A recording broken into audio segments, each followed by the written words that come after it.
Dear students, आज मैं आपको करवाऊंगी डी फार्मेसी का फार्माकोलॉजी सब्जेक्ट। तो फर्स्ट है फार्माकोलॉजी की जनरल सी इंट्रोडक्शन कि फार्माकोलॉजी होती क्या है।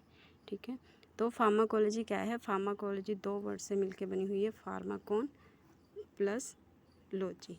ओके, फार्माकोन्स का मतलब है ड्रग एंड लॉजी का मतलब है स्टडी। ठीक है, तो फार्माकोलॉजी में हम क्या करते हैं, नाम से ही पता चल रहा है, ड्रग की स्टडी। तो मेन इसकी जो डेफिनेशन है वो है branch of biology concern with the study of the drug action. मतलब जो फार्माकोलॉजी आपकी वो एक बायोलॉजी की ही ब्रांच है, बट बायोलॉजी की और भी बहुत सारी ब्रांचेस है। जो हम अभी स्टडी करेंगे वो सिर्फ है फार्माकोलॉजी। जस्ट आपने इतना याद रखना है कि जो फार्माकोलॉजी है वो बायोलॉजी की ब्रांच है, जिसमें हम ड्रग के एक्शन की स्टडी करते हैं। कैसे ड्रग आपकी बॉडी पे एक्ट करती है, ठीक है, कैसे आपकी बॉडी एक्शन शो करती है ड्रग के ऊपर, और ड्रग कैसे एक्शन शो करती है बॉडी के ऊपर। ओके, तो ये है फार्माकोलॉजी की डेफिनेशन। नेक्स्ट है आपका कि ड्रग क्या होती है। ड्रग एक ऐसा केमिकल सब्सटेंस होता है जो आपकी कोई भी बॉडी की डिसीज़ है उसको ट्रीट करने के लिए दिया जाता है, ताकि ड्रग क्या है। तो ड्रग की डेफिनेशन क्या है, सब्सटेंसेस और मटेरियल दैट आर यूज्ड और intended to be used to modify और एक्सप्लोर पैथोलॉजिकल सिस्टम और फिजियोलॉजिकल सिस्टम। ठीक है, ड्रग आपका ऐसा सब्सटेंस, केमिकल सब्सटेंस है जो आपके बॉडी के पैथोलॉजिकल और फिजियोलॉजिकल सिस्टम को मॉडिफाई या उनको करेक्ट करने के लिए यूज़ किया जाता है। बाकी उसमें और केमिकल में अदर एडिटिव्स यूज़ करते हैं, जो आपने फर्स्ट ईयर में पढ़ा है, एक्सीपेंट हो गया, ग्लूएंट हो गया, उसका बल्क इंक्रीज़ करने के लिए। तो उन सबको मिला के ड्रग उसमें डाली जाती है और टैबलेट की फॉर्म में जब बनाई जाती है तो उसको बोलते हैं मेडिसिन। तो ड्रग जो होता है वो अकेला आपका केमिकल सब्सटेंस होता है। ओके, नेक्स्ट है आपका who is the father of modern pharmacology. Question आ जाता है कभी कभी 1 मार्क्स में कि जो आपकी मॉडर्न फार्माकोलॉजी है उसके फादर कौन थे, और इंडियन फार्माकोलॉजी उसके फादर कौन थे। जो मॉडर्न फार्माकोलॉजी के फादर है वो है ओसवाल्ड स्टीमरेड। ठीक है, एंड जो फादर ऑफ इंडियन फार्माकोलॉजी है वो है RN चोपड़ा। ठीक है, तो जो दोनों अलग अलग हैं। अगर इंडियन फार्माकोलॉजी के फादर के बारे में पूछते हैं तो वो है RN चोपड़ा, और अगर मॉडर्न फार्माकोलॉजी के है तो वो है ओसवाल्ड स्टीमरेड। ओके, नेक्स्ट है आपका ब्रांच ऑफ फार्माकोलॉजी। अब फार्माकोलॉजी की कौन कौन सी ब्रांच होती हैं।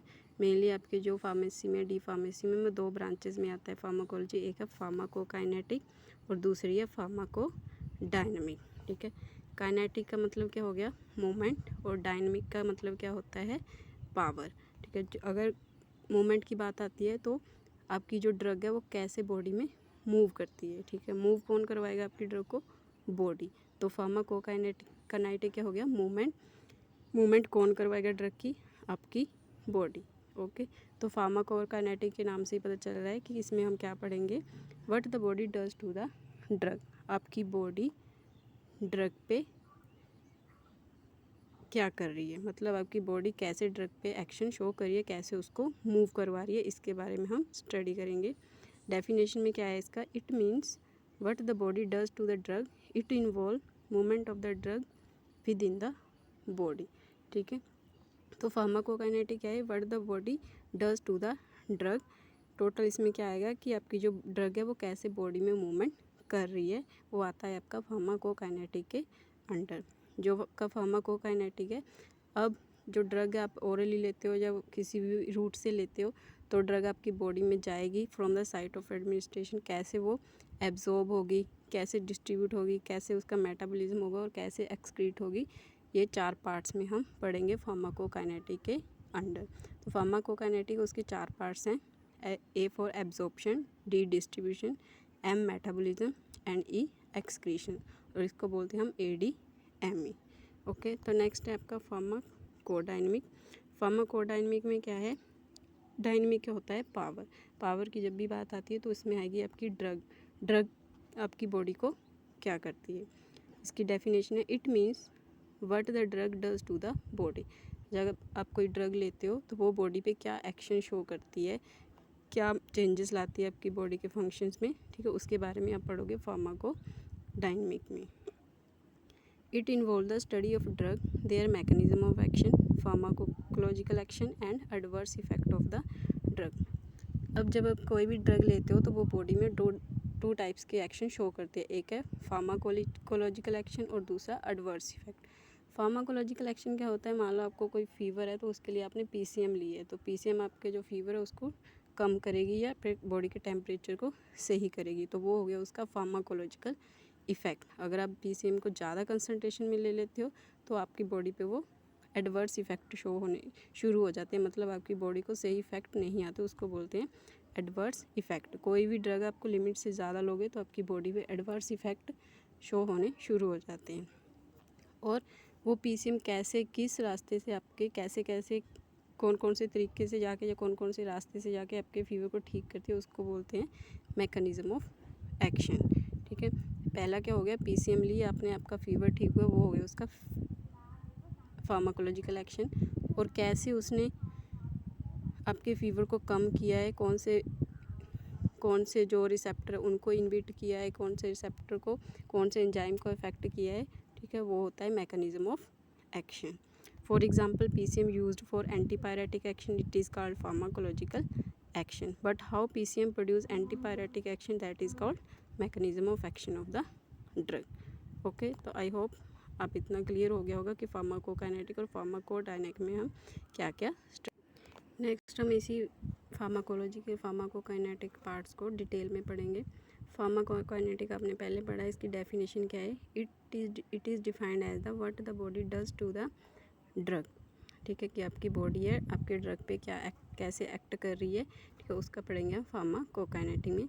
It include the movement of the drug with in the body. ठीक है, इसमें क्या आता है कि कैसे आपकी जो ड्रग है आपकी बॉडी के विद इन कैसे उसकी मूवमेंट हो रही है आपकी बॉडी में।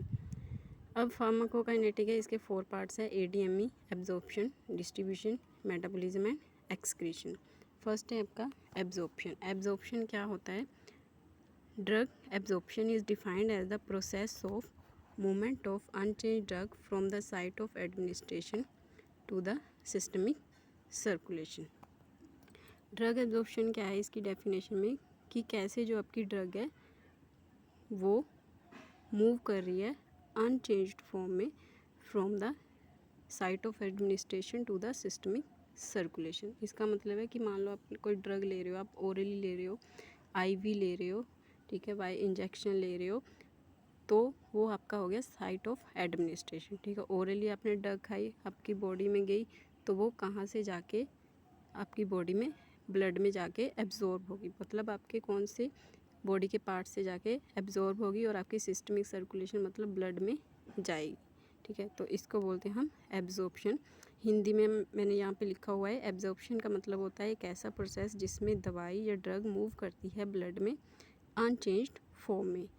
अनचेंज का मतलब होता है ड्रग आयोनाइज नहीं होगी, अगर आयोनाइज होगी तो उसका एब्जॉर्प्शन, तो ड्रग की एब्जॉर्प्शन क्या है, हो तो जाएगी बट उसका बॉडी पे कोई असर नहीं होगा। अब आयोनाइज और अनआयोनाइज फॉर्म ये क्या होता है, इसके बारे में आपको पता होना चाहिए। आयोनाइज और अनआयोनाइज का मतलब क्या होता है कि जो आपकी ड्रग होती है, कोई भी आपकी ड्रग है, वो हमेशा वीक एसिड और वीक बेस होती है। ठीक है, वीक एसिड और वीक बेस होती है, वो कभी भी स्ट्रॉन्ग एसिड या स्ट्रॉन्ग बेस नहीं होती है। वीक एसिड और वीक बेस होती है, स्ट्रॉन्ग एसिड और स्ट्रॉन्ग बेस क्यों नहीं होती, क्योंकि जो स्ट्रॉन्ग एसिड और स्ट्रॉन्ग बेस होंगे वो आपकी बॉडी में जाके या आपकी बॉडी की किसी स्टमक हो गया या इंटेस्टाइन हो गया, वो किसी भी पीएच पे आयोनाइज नहीं होती, वो आपकी बॉडी में अनआयोनाइज ही रहेगी। अगर आयोनाइज होगी तभी वो अपना इफेक्ट शो करेगी। अगर ड्रग आपकी अनआयोनाइज फॉर्म में है आपकी बॉडी में तो वो कभी भी अपना एक्शन शो नहीं करेगी। ठीक है, तो जो स्ट्रॉन्ग एसिड और स्ट्रॉन्ग बेस होंगे अगर ड्रग, तो बॉडी का उस पर कोई भी कंट्रोल, तो जो ड्रग होती है वो आपकी हमेशा वीक एसिड और वीक बेस ही होगी। अब आपकी ड्रग एब्जॉर्ब कैसे होगी बॉडी में, एक वर्ड आता है लाइक डिजोल्व लाइक, मतलब अगर आपकी ड्रग वीक एसिड है तो वो आपके जाके स्टमक में ही एब्जॉर्ब होगी। ठीक है, जो स्टमक की पीएच है वो कितनी होती है, लेस देन 7। तो जो आपकी वीक एसिड ड्रग होगी वो हमेशा आपके स्टमक से ही एब्जॉर्ब होगी, और जो आपकी बेसिक ड्रग होगी, वीक बेसिक ड्रग होगी, जो आपकी वीक बेसिक ड्रग होगी वो ग्रेटर देन pH पे ही एब्जॉर्ब होगी। तो आपकी जो pH है वो ग्रेटर देन 7 कब होगी, कहाँ पे होती है, आपके इंटेस्टाइन में। ओके, तो जो आपकी ड्रग है वो हमेशा अनआयोनाइज्ड फॉर्म में ही एब्जॉर्ब होगी। मतलब जब आपकी वीकली एसिडिक ड्रग है वो स्टमक में जाएगी तो वो स्टमक से जाके एब्जॉर्ब हो जाएगी, वहाँ पे आयोनाइज नहीं होगी। अनआयोनाइज्ड और अनचेंज्ड फॉर्म सेम होती है। अनचेंज्ड फॉर्म में या अनआयोनाइज्ड फॉर्म में ही आपके ब्लड में चली जाएगी और ब्लड में जाके आयोनाइज होगी, तब वो अपना एक्शन शो करेगी। ओके, ये सिर्फ आपकी नॉलेज के लिए है कि अनचेंज्ड फॉर्म, अनचेंज्ड का मतलब क्या होता है, अनआयोनाइज का मतलब क्या होता है, वीक एसिड, वीक बेस, ये ड्रग क्या होती है। ठीक है, तो इतना आपको पता लग गया होगा कि जो ड्रग की एब्जॉर्प्शन है वो हमेशा लाइक डिजोल्व लाइक में ही होती है और ड्रग आपकी हमेशा वीक एसिड या वीक बेस ही होती है, वो कभी भी स्ट्रॉन्ग एसिड स्ट्रॉन्ग बेस नहीं होती है। और जो आपकी वीक एसिडिक ड्रग होगी वो हमेशा स्टमक से एब्जॉर्ब होती है और जो आपकी जितनी भी आपकी वीक बेसिक ड्रग्स होंगी वो हमेशा इंटेस्टाइन में ही एब्जॉर्ब होंगी। तो ये आपकी सिर्फ नॉलेज के लिए है। जो आपकी ड्रग है वो अनचेंज अनआयोनाइज्ड फॉर्म में ही एब्जॉर्ब होनी चाहिए आपके सिस्टमिक सर्कुलेशन में या ब्लड सर्कुलेशन में। तो एब्जॉर्प्शन क्या हो गया आपका, आई होप आपको समझ आ गया होगा कि एब्जॉर्प्शन क्या है। एक ऐसा प्रोसेस है, drug absorption is defined as the process of movement of unchanged drug from the site of administration to the systemic circulation। ठीक है, एब्जॉर्प्शन ऐसा प्रोसेस है जिसमें वो मूवमेंट करवाता है अनचेंज ड्रग की from the site of administration, मतलब ड्रग ओरली या आईवी ले, मैंने पहले ही बता दिया आपको, टू द सिस्टमिक सर्कुलेशन मतलब to the blood.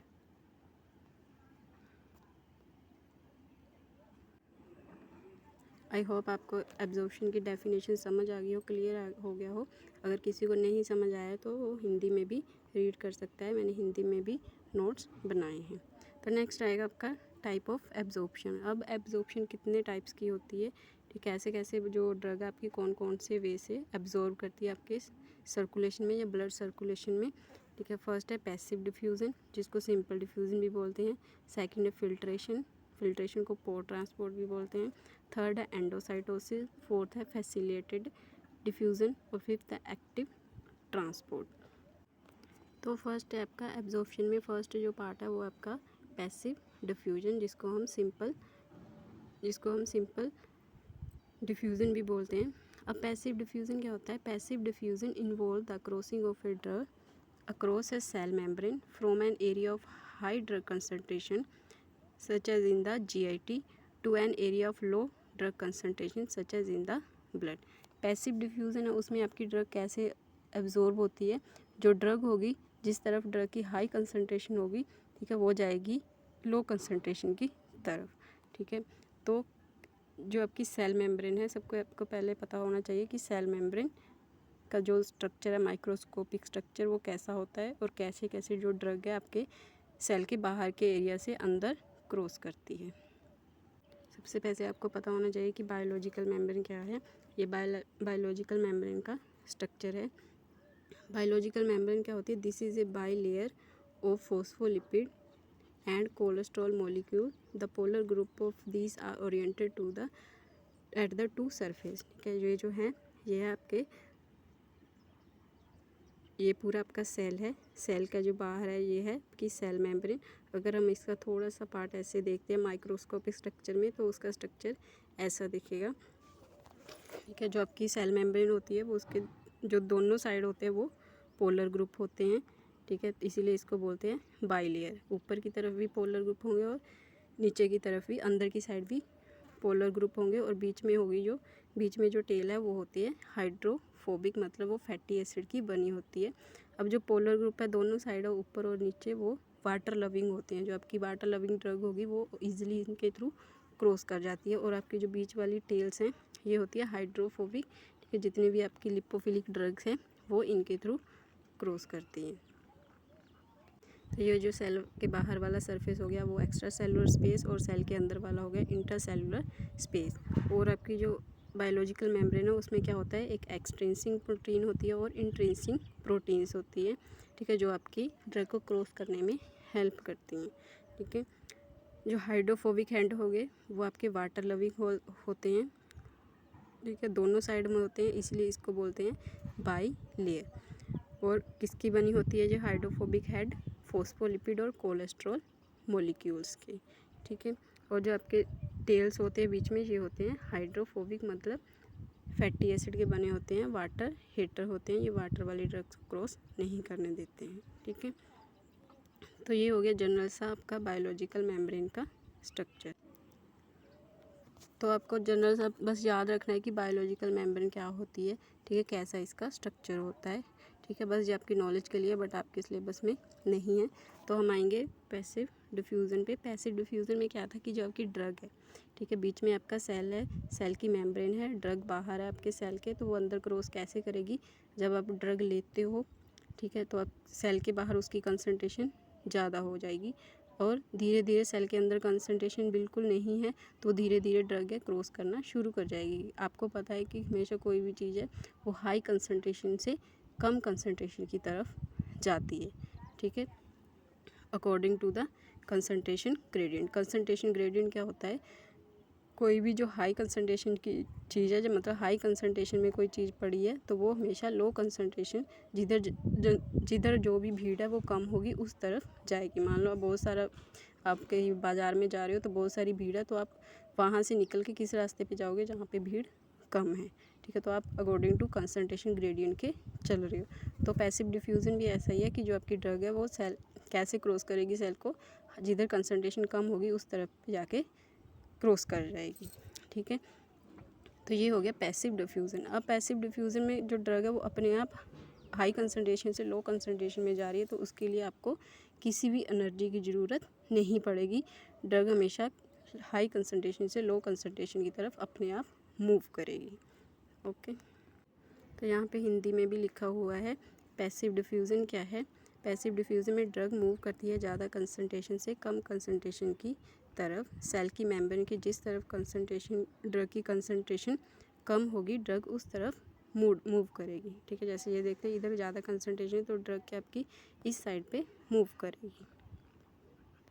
I hope आपको इतना क्लियर हो गया होगा कि फार्माकोलॉजी क्या है, ठीक है। फार्माकोलॉजी के जो पार्ट्स हैं, फार्माकोकाइनेटिक, फार्माकोडायनेमिक, उनमें हम क्या रीड करेंगे। फार्माकोकाइनेटिक क्या है, ठीक है, उसमें हम क्या देखते हैं, बॉडी कैसे ड्रग के ऊपर एक्ट करती है या कैसे ड्रग को मूव करवाती है। आगे जो आपका फार्माकोकाइनेटिक है उसके कितने पार्ट है? 4 पार्ट हैं, absorption, distribution, metabolism and excretion. तो हम फर्स्ट रीड कर रहे हैं absorption according to the pharmacy second year syllabus of pharmacology.